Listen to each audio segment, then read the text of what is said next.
Halo, selamat pagi. Apa kabar kalian hari ini? Ibu berharap kalian tetap sehat dan selalu semangat belajar ya. Sudah siap? Hari ini kita belajar? Baik, hari ini kita akan belajar matematika. Tema 4, subtema 1 dan 2 tentang bangun datar. Nah, apakah kalian tahu apa itu bangun datar? Bangun datar adalah bangun yang rata dan memiliki dua ukuran, yaitu panjang dan lebar. Pada bangun datar juga terdapat ruas garis atau sisi, sudut, dan titik sudut. Nah, kalian tahu apa itu ruas garis, sudut, dan titik sudut? Mari kita simak penjelasan berikut ya. Ruas garis atau sisi adalah bagian tepi yang berbentuk garis, disebut bangun datar. Lalu terdapat juga sudut, adalah bangun yang dibuat oleh dua garis yang berpotongan di sekitar titik potongnya.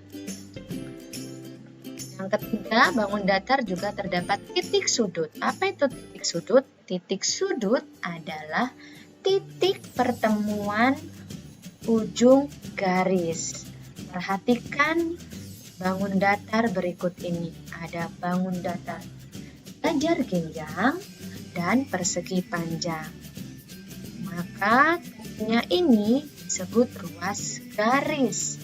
Sedangkan yang ibu berikan garis lengkung, dua garis yang berpotongan ini disebut sudut. Nah, titik pertemuan ujung garis disebut titik sudut.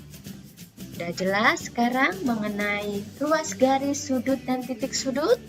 Baik, kita akan lanjutkan dengan macam-macam bangun datar. Nah, bangun datar tadi ibu sudah jelaskan.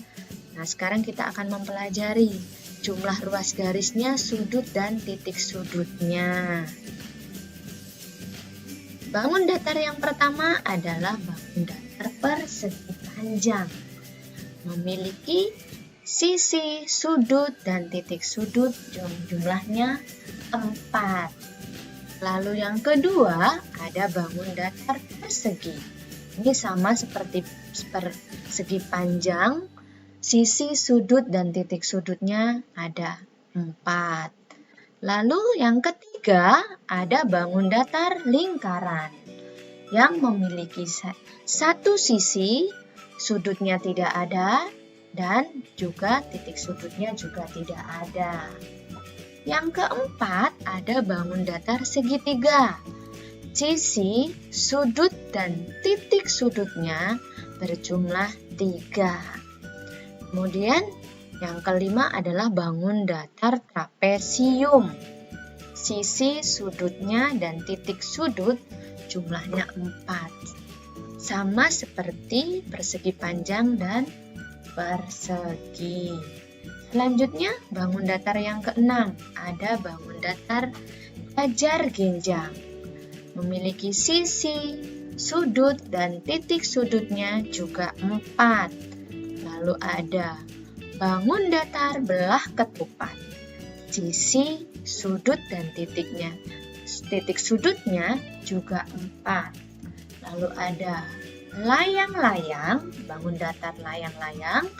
Sisi, sudut, dan titik sudutnya juga 4. Dan berikutnya adalah bangun datar segi 5. Memiliki 5 sisi, 5 sudut, dan 5 titik sudut. Yang terakhir adalah bangun datar segi 6. Bangun datar segi 6, sisi, sudut, dan titik sudutnya jumlahnya ada 6.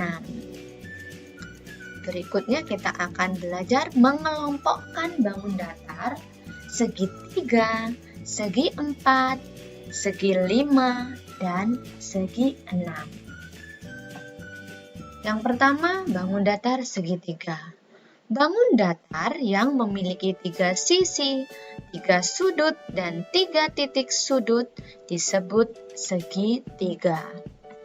Yang kedua, bangun datar yang memiliki 4 sisi, 4 sudut, dan 4 titik sudut disebut segi empat.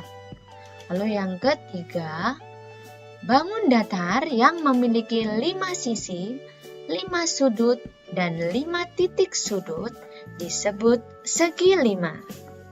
Dan yang terakhir, bangun datar segi 6 yang memiliki 6 sisi, 6 sudut, dan 6 titik sudut disebut segi 6. Selanjutnya kita akan mempelajari pola bangun datar. Nah, pola bangun datar itu bermacam-macam. Bangun datar yang berbeda dapat kita susun menjadi pola barisan tertentu. Pola barisan 2 bangun datar. Perhatikan contoh berikut ini. Lengkapi pola bangun datar berikut. Misalnya ada bangun datar segitiga, kemudian ada bangun datar jajar genjang. Nah, bagaimana cara melengkapinya? Maka kita mulai dari bangun datar segitiga, lalu kita bangun datar jajar genjang, segitiga kembali, lalu selanjutnya bangun datar jajar genjang. Nah, ini adalah contoh pola barisan 2 bangun datar. Selanjutnya kita akan mempelajari pola barisan 3 bangun datar. Perhatikan contoh berikut ini. Lengkapi pola bangun datar berikut. Ada bangun datar persegi, kemudian lingkaran, kemudian bangun datar segitiga. Nah, Ibu minta kalian melengkapi. Nah, kita awali dari bangun datar persegi, kemudian kita gambar bangun datar lingkaran, segitiga, lalu kita ulang dengan segi, lalu lingkaran, kita akhiri dengan segitiga. Nah, ini caranya nanti kalau Ibu minta kalian menggambarkan pola barisan 3 bangun datar seperti ini ya. Mudah-mudahan apa yang Ibu sampaikan dapat kalian pahami. Selamat belajar. Sampai jumpa di tema selanjutnya. Tetap semangat dan selalu jaga kesehatan. Terima kasih.